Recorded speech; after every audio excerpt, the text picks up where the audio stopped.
All I am saying is that it doesn't affect me as much. I was used to being talked at. Right. I know. It's all just so much. Perhaps you just feel out of control. And a little less safe. Disagreement, conflict, whatever. I want to find some private space soon. Whatever, man.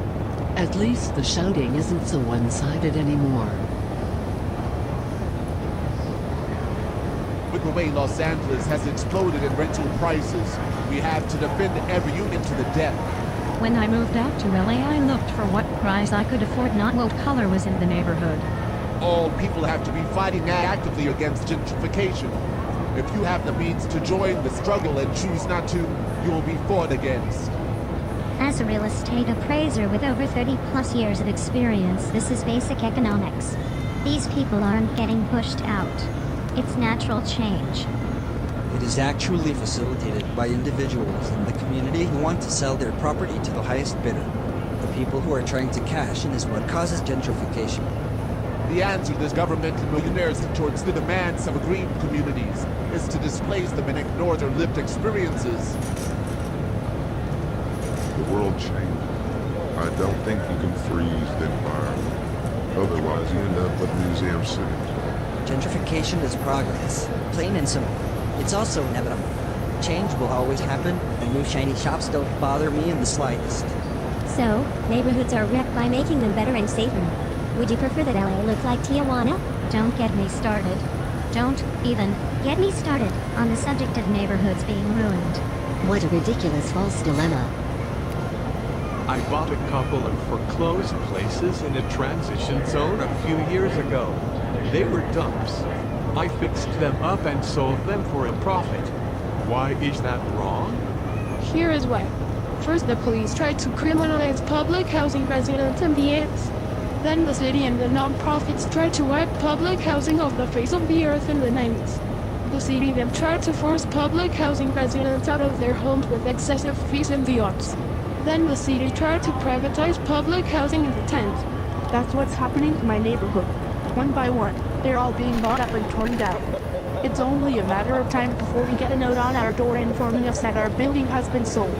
The motivation for landlords is not I want to make my neighborhood more beautiful.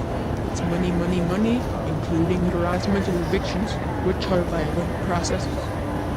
I'm not against change in a vacuum.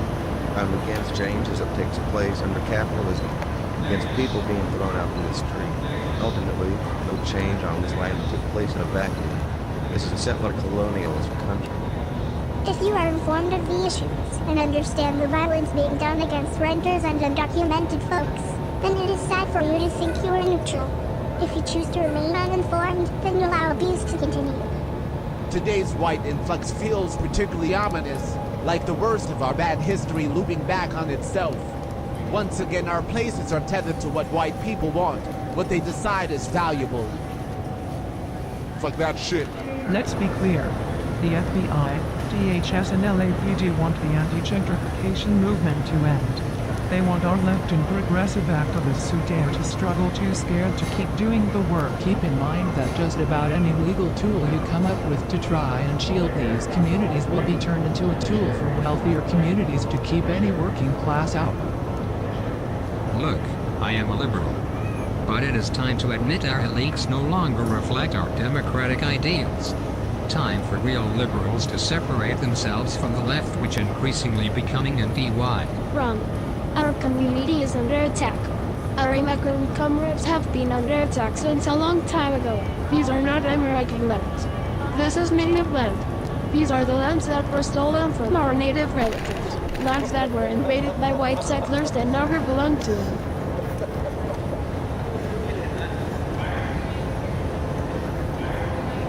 So we don't have the problems we once had, which is a good thing.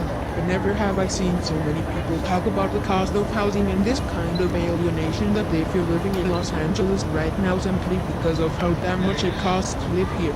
And that's kind of been the trade-off, right? The city is changing in a way that makes a lot of Angelinos uncomfortable, more dense, taller buildings, a mass transit system that's expanded, and all these things are happening at the same time. That leaves a lot of people asking themselves, what kind of LA do I want to live in?